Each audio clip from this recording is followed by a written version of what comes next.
নমস্কাৰ খুব টান ধন্যবাদ আমাৰ সকলোৰে শ্ৰদ্ধাৰ জন ইংতি কাঠাৰ ডাঙৰীয়া আপোনালোকৰ সকলোৰে মৰমৰ আৰু আদৰৰ শ্ৰদ্ধাৰ সংগ্ৰামী নেতা এই অঞ্চলৰ খিলঞ্জীয়া জনগণৰ অধিকাৰ বিচাৰি দীঘলীয়া সময় সংগ্ৰাম কৰি আহিছে আমাৰ মাজত গোবিন্দ ৰাভা ডাঙৰীয়া আছে সুব্ৰত তালুকদাৰ ডাঙৰীয়া আছে আমাৰ আদিবাসী নেতা শ্ৰদ্ধা মাইকেল কাছব আছে উপস্থিত আমাৰ বিভিন্ন প্ৰান্তৰ পৰা আমাৰ সকলো জনজাতীয় ৰাইজ কাৰ্বি ৰাইজ ডিমাচা ৰাইজ আদিবাসী নগা সকলো ৰাইজ আহি আমাৰ খিলঞ্জীয়া জনগণ সংগ্ৰামী জনগণ আহি উপস্থিত হৈছে জ্যেষ্ঠ ব্যক্তি আহিছে আই মাতৃ আহিছে যুৱবন্ধু আহিছে বিভিন্ন সংগ্ৰামী দল সংগঠন আহিছে সকলোকে মই শ্ৰদ্ধা জনাইছো আৰু সকলোকে মই সংগ্ৰামী অভিনন্দন জনাইছো আৰু আজি এই মেগা ৰেলীৰ পৰা এটাই কথা ক'ব খুজিছো অহা ২৬ৰ বিধানসভা নিৰ্বাচনত কাৰ্বি আংলঙৰ মাটিৰ পৰা আমি তুলিৰাম ৰংহাঙৰ যিটো ভয়াৱহ আসন ইয়াক উৎখাত কৰিম আৰু ইয়াক আমি সকলোৱে মিলি তুলিৰাম ৰংহাঙৰ দুৰ্নীতি স্বজন তোষণ আৰু আমাৰ মাটি কাৰ্বি ভূমিৰ মাটি আম্বানী আদানী ৰামদেৱ আৰু গডৰেজক দিবৰ বিচৰা যি ষড়যন্ত্ৰ এই ষড়যন্ত্ৰৰ পৰাই আমি অধিকাৰৰ কাৰণে আমাৰ অধিকাৰ সুৰক্ষিত কৰাৰ কাৰণে জন ইংতি কাঠাৰক আমি আগবঢ়াই দিম বিধানসভাৰ মজিয়ালৈ গতিকে ৰাইজ আপোনালোকে সকলোৱে সিদ্ধান্ত গ্ৰহণ কৰিব লাগিব ২০,০০০ বিঘা বোকাজানৰ ওচৰত হয়নে নহয় ১২,০০০ বিঘা আম্বানীক ইতিমধ্যে দিলে কম্প্ৰেছ বায়োগেছৰ নামত দিলে ইতিমধ্যে চুক্তি হৈ গ'ল আৰু ১২,০০০ মাটি দিয়াৰ ধান্দা আছে ৰামদেৱ আৰু গডৰেজক দিব নেকি সকলো সম্পদ লুণ্ঠন কৰি শেষ কৰিলে কয়লা নিলে তেল নিলে আমাৰ গছ লৈ গ'ল এতিয়া বাকী আছে মাটি আৰু পানী গতিকে মাটি আৰু পানী লৈ যোৱাৰ যিটো ষড়যন্ত্ৰ মাটি পানী আম্বানী আদানীক দি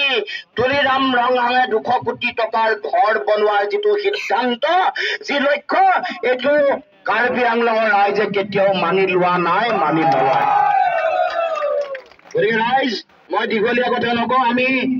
এটা কথা স্পষ্টকে কৈছো ষষ্ঠ অনুসূচীৰ যি অধিকাৰ সেই অধিকাৰ দিম বুলি বিজেপিয়ে কৈছিলে নহয় বিজেপিয়ে কৈছিলে যে পূৰ্ণাংগ ষষ্ঠ অনুসূচীত যি অধিকাৰ পাব লাগে সেই অধিকাৰ দিম কিন্তু যেনেকে বিহাৰত ভোট চুৰ কৰিছে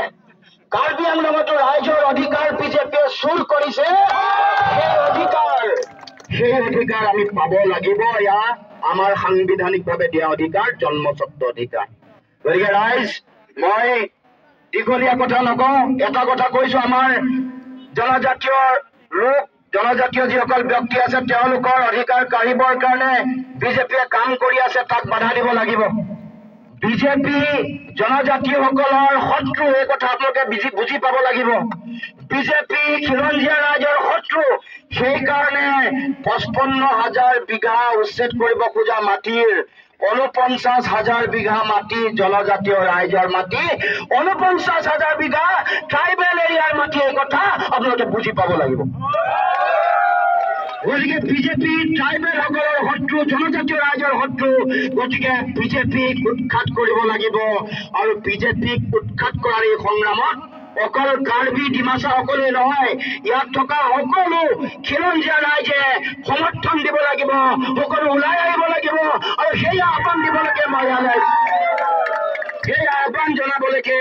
মই আপোনালোকৰ ওচৰলৈ আহিছো মই জন ইংতি কাঠাৰ ডাঙৰীয়াৰ কাষত থিয় হৈ আপোনালোকক মই আশ্বস্ত কৰিব পাৰো এচুৰেঞ্চ দিব পাৰো যেতিয়াই কাঠাৰ ডাঙৰীয়া বিধানসভাৰ মজিয়ালৈ যাব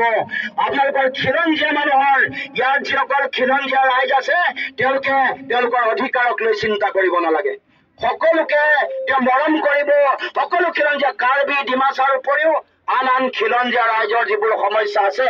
ভূমিৰ অধিকাৰকে ধৰি যিবোৰ বিষয়ক লৈ ৰাইজে বহু দিনৰ পৰা শংকা ব্যক্ত কৰি আহিছে সেইসমূহ ন্যায় আমাৰ জন ইংটি কাঠাৰ ডাঙৰীয়াই দিব। গতিকে আমাৰ খিলঞ্জীয়া সকলো ৰাইজকে